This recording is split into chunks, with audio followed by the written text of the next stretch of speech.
समाज के सम्मान में थाली के बैनर अगली सब्जी को भी बैनर ही समझते हैं, तो उनको अंदाजा अपनी हैसियत औकात का हो गया होगा। तो आजम खान पर मायावती ने एक बड़ा खुलासा किया है। जो चर्चाएं चल रही थी कि आजम खान परिवार की मुलाकात मायावती से हुई है, आजम खान बसपा में शामिल हो सकते हैं, इन सब पर मायावती ने बात की है। वही अखिलेश यादव और आजम खान ने क्या कुछ कहा है, इस वीडियो में आपको हम बताएंगे। नमस्कार, 4 PM पर आप सभी का स्वागत है। दोस्तों, उत्तर प्रदेश की सियासत में हर कदम एक संकेत होता है और हर खामोशी के पीछे कोई बड़ी कहानी छिपी होती है। आज लखनऊ में बसपा की रैली हुई, जिसको लेकर कई दिनों से एक अफवाह जोरों पर थी। क्या समाजवादी पार्टी के नेता आजम खान बसपा का दामन थामने वाले हैं? 23 महीने जेल में बिताने के बाद जब आजम खान बाहर आए तो उनका सपा से खटास भरा रिश्ता किसी से छिपा नहीं था। आजम खान की चुप्पी और उनके तेवरों ने सियासी गलियारों में और भी सवाल खड़े कर दिए थे। लगातार ये खबरें चल रही थी कि आजम खान बसपा में शामिल हो सकते हैं और आज जो रैली हुई है 9 अक्टूबर को लखनऊ में, इस रैली में आजम खान शामिल हो सकते हैं, लेकिन ऐसा कुछ भी नहीं हुआ। आजम खान ने अपने कई बयानों में ये साफ भी कर दिया था कि वो कहीं नहीं जाने वाले हैं, बिकाऊ माल वो नहीं है। वही इन अटकलों पर सबसे बड़ा विराम तब लगा था जब बसपा की रैली से ठीक एक दिन पहले, यानी कल, अखिलेश यादव खुद रामपुर पहुंचे और आजम खान से मुलाकात की। दोनों नेताओं की बातचीत को गिले शिकवे मिटाने की कोशिश के रूप में देखा गया। यह मुलाकात इस बात का संकेत थी कि समाजवादी पार्टी आजम खान जैसे कद्दावर मुस्लिम नेता को खोने का खतरा नहीं उठाना चाहती है। वही आज लखनऊ में बसपा की रैली हुई, दूर दूर तक आजम खान नहीं दिखाई दिए। इस बीच मायावती ने अपने भाषण में बिना नाम लिए अफवाहों पर तीखा पलटवार भी किया। उन्होंने कहा कि जब से 9 अक्टूबर का यह कार्यक्रम घोषित हुआ है, तभी से विरोधी लोग अफवाहें फैला रहे हैं। यह कहा गया कि किसी दूसरी पार्टी के बड़े नेता बसपा में शामिल हो रहे हैं और उन्होंने दिल्ली में मुझसे मुलाकात की है। यह पूरी तरह से गलत और बेबुनियाद है। मायावती ने आगे कहा कि हैरानी की बात है, मुझे अभी तक इस बारे में कोई जानकारी नहीं है। तो ये बड़ा खुलासा आजम खान पर मायावती ने आज लखनऊ की रैली में किया है। वैसे आजम खान अभी भी सपा के लिए जरूरी हैं, भले ही नाराजगी हो, लेकिन अखिलेश यादव का खुद पहल कर मिलना दिखाता है कि सपा मुस्लिम वोट बैंक को लेकर कोई जोखिम नहीं लेना चाहती है। बसपा भी मौके की तलाश में है।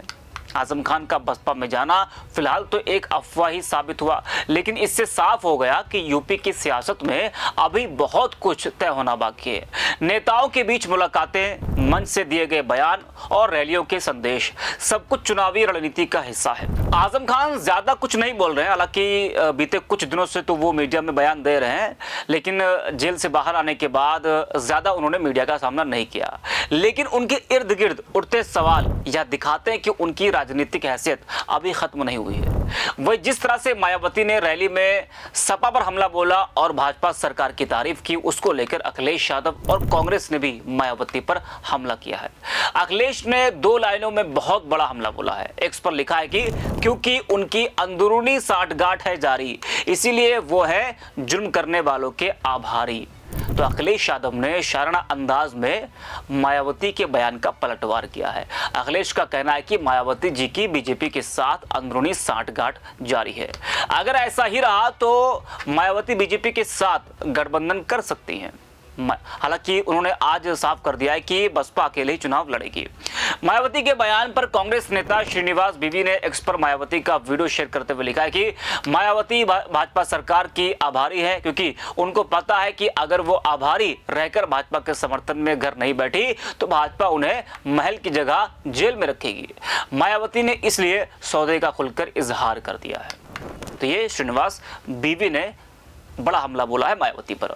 वैसे अगर आजम खान बसपा में जाते तो ये बसपा के लिए उसको फिर से उत्तर प्रदेश में जीवित करने वाली एंट्री होती और मुस्लिम वोट बैंक में फिर पकड़ मजबूत करती बसपा। आजम खान जैसे कद्दावर मुस्लिम नेता का दूसरी पार्टी में जाना कोई मामूली बात नहीं होती।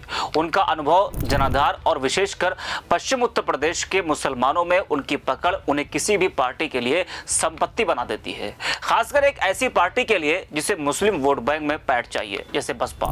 आजम खान का बसपा में आना मुस्लिम वोट बैंक को एक बड़ा संदेश देता। आजम खान की छवि चाहे जितनी विवादित रही हो, लेकिन वे एक जनाधार वाले नेता हैं और मायावती ऐसे नेताओं को पहले भी मौका देती रही है। अगर आजम खान बसपा में आने का मन बना लेते तो मायावती उन्हें न केवल शामिल करती बल्कि उन्हें प्रमुख चेहरा भी बना सकती थी। वहीं आपको बता दें कि अखिलेश यादव ने कल आजम खान से मुलाकात की। अखिलेश यादव और आजम खान की इस मुलाकात के कई मायने निकाले जा रहे थे। कुछ लोग तो यहाँ तक कयास लगाने लगे कि आजम खान शायद समाजवादी पार्टी का दामन छोड़कर अब बसपा में जाने की योजना बना रहे हो, इसलिए बसपा की रैली के एक दिन पहले वो आजम खान से मिले। वही आजम खान ने इस बात का जवाब बड़े ही रणनीतिक अंदाज में भी दिया है। अखिलेश यादव से अपनी मुलाकात पर आजम खान ने पहली प्रतिक्रिया दी है। उन्होंने कहा कि यह पूरी तरह से पारिवारिक माहौल था, हालांकि परिवार मौजूद नहीं था, वह सिर्फ मुझसे मिलने आए थे। मैं अभी भी जेल से लौटा हूं और अस्वस्थ हूं, इसलिए यह पूरी तरह से व्यक्तिगत और मानवीय मुलाकात थी। इसका कोई राजनीतिक अर्थ नहीं लगाया जाना चाहिए। वहीं आजम खान ने कहा कि फिलहाल मैं अपने स्वास्थ्य को ठीक करने पर ध्यान केंद्रित करूंगा और चुनाव अभी बहुत दूर है। जरा आप भी सुनिए आजम खान को। मुलाकात रही और पहले से मुलाकात की इत्तला भी थी आपको। अब क्या रही ये हमारे और उनके बीच की बात है, सार्वजनिक तो की नहीं जाएगी, लेकिन हम उनकी अपनी अखलाकी जिम्मेदारी थी और मेरी रिश्तों की जिम्मेदारी थी, क्योंकि आधी सदी के रिश्ते हैं उस परिवार से। इस अमल ने उन अफवाहों को विराम दिया है।